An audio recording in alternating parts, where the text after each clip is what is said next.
नमस्कार किसान भाइयों, आज अपन सोयाबीन, अरहर, कपास के लिए उपयुक्त शाकनिशी इस बारे में अपन आप चर्चा करेंगे और शाकनिशी का उपयोग कैसा करना चाहिए वो आपको मैं यहाँ पे बताने जा रहा हूँ। सोयाबीन के अंदर कौन सी शाकनिशी का उपयोग करना चाहिए, उगवन पूर्व या उगवन के पश्चात। खरपतवार की एक ये खरपतवार धन को खाए। यदि पूरे खेत के अंदर खरपतवार आता है तो वो जो उपज आने वाली है उसको वो खा जाता है, इसलिए उसको ये दिया हुआ है धन खाए, खरपतवार खाए, धन को खाए। खरपतवार मुख्य फसलों का प्रतिस्पर्धा करता है। यह मुख्य फसलों के पोषक तत्व और पानी का उपभोग करता है। सूर्य का प्रकाश मुख्य फसल का अधिकांश भाग ग्रहण करता है और उत्पादन में गिरावट आती है। जब फसल के साथ में खरपतवार आता है तो क्या होता है, वो फसल के साथ में कंपटीशन चलती है और खरपतवार ऐसा होता है ये फसल को दबा देता है और ऊपर आ जाता है। फिर जमीन के अंदर आपने जो कुछ भी खाद उर्वरक डाले हैं वो पूरा उसको जाते हैं और फसल अपनी छोटी रह जाती है। इसके लिए शाकनिशी का उपयोग करना बहुत जरूरी है। शाकनिशी का उपयोग के फायदे और नुकसान। शाकनिशी का फायदा भी है और नुकसान भी है। फायदे क्या है? उचित समय को नियंत्रित किया जा सकता है, कम लागत में खरपतवार का नियंत्रण होता है, उत्पादन में कमी से बचा जा सकता है और श्रम वैकल्पिक आसान समाधान। इसके अंदर श्रम पर वैकल्पिक आसान बोले तो आपको जो खरपतवार निकालने के लिए जो मजदूर लगते हैं उसके पीछे जाना है, वो काम करते हैं नहीं करते, बराबर निकालते हैं नहीं निकालते हैं। इसीलिए खरपतवार का ये फायदे है कि यदि आप खरपतवार नाशक वापरते हैं तो आपको अच्छा खासा उसका रिजल्ट मिलता है और आपका जो पीक है, जो फसल है, वो अच्छी खासी ऊपर आ सकती है।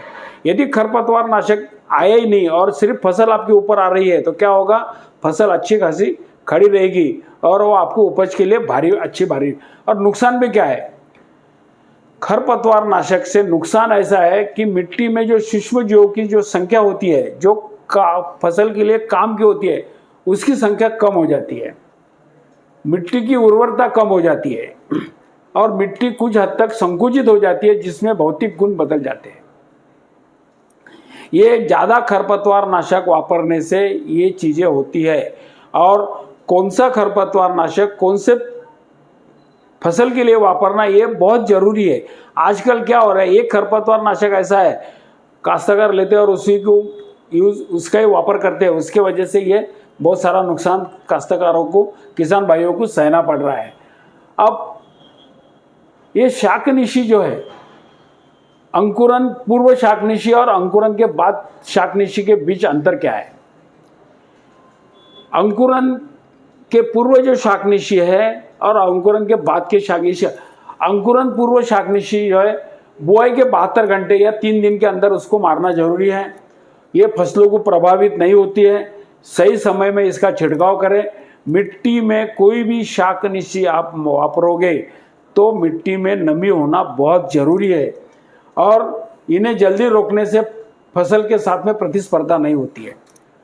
उगवन पूर्व शाकनिशी जो आप वापरेंगे उससे सबसे बड़ा क्या है, वो मुख्य फसल जो है उसके साथ में उसकी स्पर्धा नहीं होगी और फसल आपकी आगे आगे अच्छी बढ़ेगी। अब अंकुरन के बाद की शाकनिशी, फसल उगने के बाद छिड़काव करें। इसीलिए कुछ शाकनिशी फसलों को प्रभावित करती है। यदि सही समय पर नमी न हो तो समय नष्ट हो जाता है, नमी के कारण ही मारना है। यदि खरपतवार की वृद्धि अधिक हो तो परिणाम कम मिलते हैं। अंकुरन के बाद के जो आपको शाकनिशी का उपयोग करना है उसका एक सही समय है, 15 से 20 दिन या 20 से 25 दिन के अंदर उसकी का छिड़काव होना जरूरी है।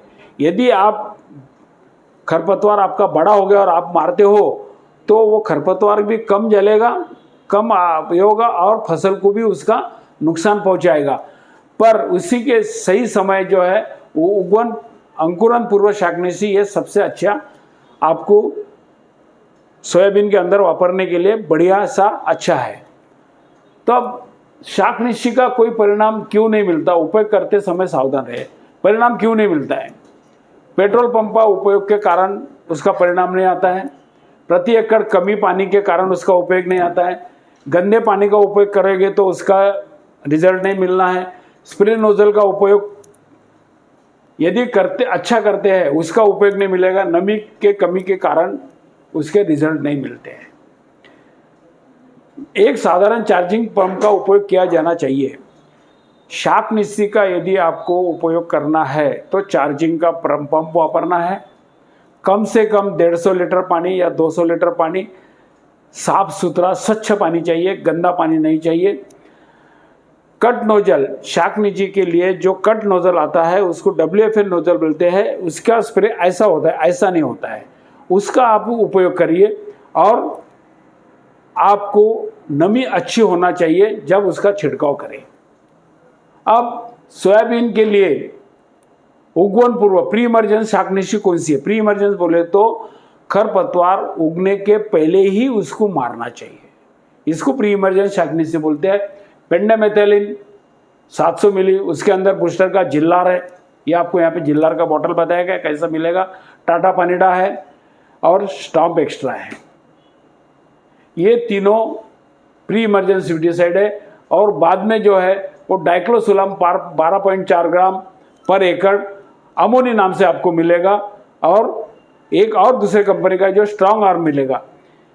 यदि उभरते खरपतवारों के लिए यदि आपको ये खरपतवार मारना है और उसके पहले कुछ खरपतवार ऊपर आए होंगे तो आपको ओंडो 50 मिली प्रति पंप लेके जो उभरे हुए खरपतवार है वो उसको पूरा ओंडो उसको पूरा जमीन के बराबर उसको पूरा खत्म कर देगा।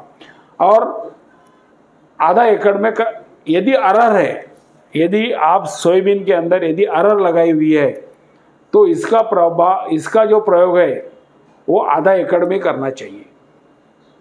बोले तो आपको 12.4 ग्राम यदि ये डालना है तो ये 12.4 ग्राम में आपसे 1.25 से 1.5 एकड़ अरहर है तो आपको अमोनी का वो प्रमाण लेना जरूरी है। सोयाबीन उभरने के बाद जो शाकनिशी का आपको वापर करना है वो है लिसेंट, ये बूस्टर का नया आया हुआ प्रोडक्ट है। 800 मिली प्रति एकड़, परशुट 300 मिली प्रति एकड़, ओडिसी 40 ग्राम प्रति एकड़ और शाकेत 800 मिली प्रति एकड़। यदि आप ये शाकनिशी अरहर, उड़ीद और मूंग ये मिक्स क्रॉपिंग में यदि वापरते हैं तो ये आपको 800 मिली 1.25 एकड़ में वापरना है, 300 मिली 1.25 एकड़ में, 40 ग्राम 1.25 एकड़ में, 800 मिली 1.25 एकड़ में।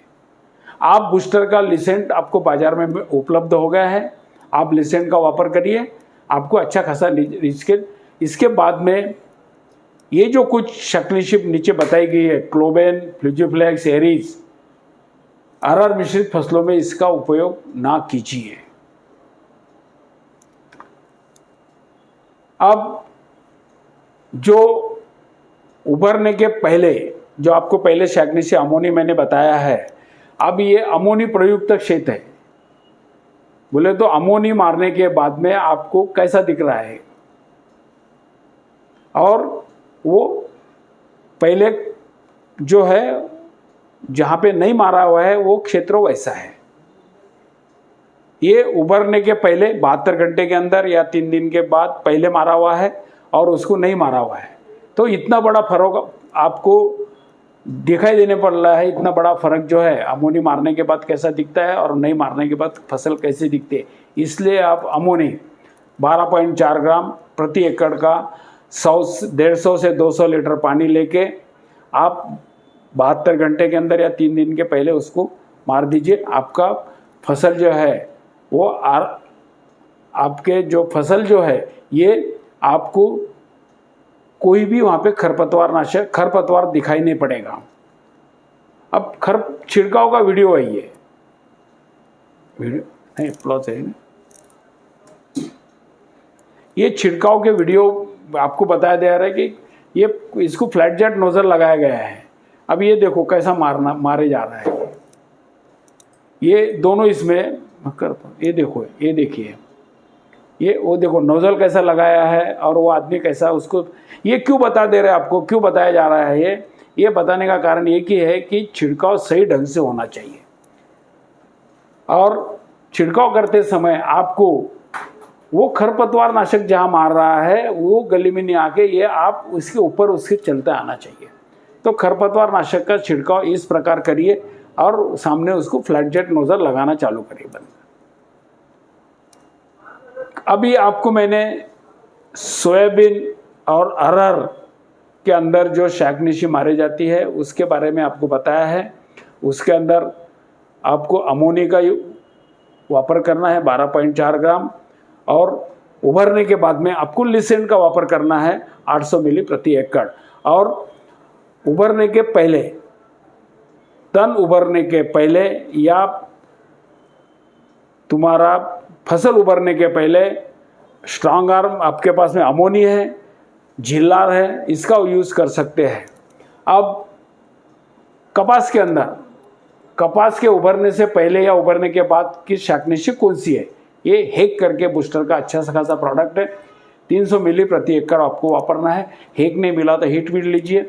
बुआई के बाद या अंकुरण से पहले मारना चाहिए, बारिश के बाद 3 दिन के भीतर मारना चाहिए। अंकुरण के बाद कपास में 5 से 6 पत्तियां और तने में 4 की पत्तियां होती है। नियंत्रित तन चौड़ी पत्ती वाले होते हैं और कुछ घास वाले भी होते हैं। ये आपको कपास के लिए सबसे बढ़िया शाकनीशी है। हेक का वापर आप 300 मिली प्रति एकड़ करिए। कपास को आपको खरपतवार निकालने के लिए कोई मजदूर लगाने के काम नहीं पड़ने वाला है। छेक का छिड़काव के सावधान क्या रहे, मिट्टी के पर्याप्त नमी, कोई भी शाकनीशी वापरना है और कोई भी फसल के अंदर वापरना है तो मिट्टी के अंदर नमी होना ही है। कोई भी अंतर फसल नहीं होनी चाहिए। प्रति एकड़ की मात्रा सही लीजिए। कट नोजल वापरिए, फ्लैट पैन नोजल वापरिए, और पानी जो आपको जो उसको में पानी जो वापरना है वो 1 एकड़ के लिए सही पानी का इस्तेमाल बोले तो 150 से 200 लीटर साफ सुथरा पानी होना चाहिए, गंदा पानी नहीं चाहिए। अंकुरण के बाद कपास की उचित वृद्धि होती है। अब हेक युक्त प्रक्षेत्र और अप्रयुक्त बोले तो हेक मारने के बाद में कैसा दिख रहा है कपास आपको, अब ये पीला हो गया पूरा। उसके बाद में जिसके अंदर नहीं मारा है वो वैसा दिख रहा है। अन्य फसलों की जानकारी, मक्के को शाकनीशी का प्रयोग करना बहुत जरूरी है। उसके अंदर आपको धानुजाइम, टिंजर और फास्ट और लॉडिस ये आपको वापरे जाते हैं। लॉडिस 115 मिली, उसके साथ में अट्राजिन, ये सिर्फ बुआई के इमीडिएट वापरना है, बुआई के बाद में इमीडिएट वापरना है। अट्राजिन 1 किलो प्रति एकड़ का है। यदि आप पहले अकेला अट्राजिन वापरते हैं तो 1 किलो प्रति एकड़ वापरना है, और लाउडिस के साथ में वापरते हैं या टिंजर के साथ में वापरना है तो 500 ग्राम प्रति एकड़ वापरना है। हल्दी अदरक के बारे में कौन सा शाकनीशी वापरना है, हल्दी अदरक के लिए मैं मेरे अनुभव के हिसाब से और मेरे काश्तकार भाइयों के अनुभव के हिसाब से, कुछ काश्तकार तुम्हारे जो वापरना चालू कर रही है वो है, एक टर्का सुपर वापरते हैं, उसके बाद में ऑक्सीफ्लोरोफिलिन बोले तो गोल वापरते हैं, या कई काश्तकार अपने तुम्हारे ग्लाइसिल को वापर रहे हैं। ये तीनों तणनाशक हल्दी के अंदर ना वापरे, इसका कोई ना कोई परिणाम हल्दी या अदरक के जड़ों के ऊपर होता है और अपने क्रॉप में उसका फसल के अंदर आपको कुछ ना कुछ कमी मालूम पड़ जाती है। उसके लिए एक ही है, आपने हल्दी और अदरक लगा दी है, अंकुरन होने के लिए बहुत दिन लगते हैं, उसको 15 से 20 दिन लगते हैं। उस दौरान यदि वो पूरा जो बेड है आपका, उसके ऊपर यदि आपके खरपतवार नाशक का पूरा उभरना चालू हो गया है, उभरना दिख रहा है, तो आप सिर्फ ओंडो लीजिए, 50 मिली 15 लीटर पानी में डाल के आप पूरा मार दीजिए। सवेरे मारेंगे, शाम तक आपका पूरा खरपतवार जो है वो पूरा का पूरा जल जाएगा। पहला खरपतवार ना जल गया तो दूसरा आने में कम से कम 20 से 25 दिन लगते हैं। तो हल्दी और अदरक के लिए आप ओंडो का वापर करिए 15 लीटर पानी में 50 मिली के हिसाब से। गन्ने में आपको मेट्रोबिजिन नाम का एक है 400 ग्राम प्रति एकड़ टाटा मेट्री या सेनकार, और अंकुरन के बाद चयनित करना है तो 2,4-D और तमर ये वापरे जाते हैं। और ग्रामेक्सोन या ग्रेटा या राउंडअप ये अंकुरन के पहले या खरपतवार अंकुरन होने के बाद में आपको गन्ने के अंदर ये शाकनाशी का वापर करना जरूरी है। इसीलिए आज आपको मैंने कौन से फसल के अंदर कौन सी शाकनाशी वापरनी है, सोयाबीन के अंदर कौन सी वापरनी है, तूर और अरहर तूर, मूंग उड़द, इसके लिए कौन सी शाकनाशी का कैसा प्रमाण वापरना है वो बताया है। उसके बाद में कपास के अंदर कौन सी शाकनाशी वापरनी है उसके बारे में आपको बताया गया है, और मक्का के अंदर कौन सा वापरना है वो बताया गया है, और हल्दी और अदरक में कौन सी शाकनाशी वो वापरना और गन्ने में कौन सी शाकनाशी वापरना है ये आपको बताया गया है यहाँ पे। इस प्रकार से यदि आप शाकनाशी का वापर करते हैं, बूस्टर में आपको अमोनी है, बाद में पेंडामेथिलिन में चिलार है, लिसेंट है, बाद में आपको ओंडो है, ये प्रकार के यदि शाकना, और कपास के लिए हेक करके जो प्रोडक्ट है वो वापरना आपको, वो वापरिए आप। इसका आपको अच्छे खासे रिजल्ट मिलेंगे और आपकी उपज भी अच्छी आएंगे और आपका जो क्रॉप है वो अच्छा उभरेगा, और वो अच्छा उभरेगा तो बट नेचुरली आपको उसकी उपज भी अच्छी आएंगे।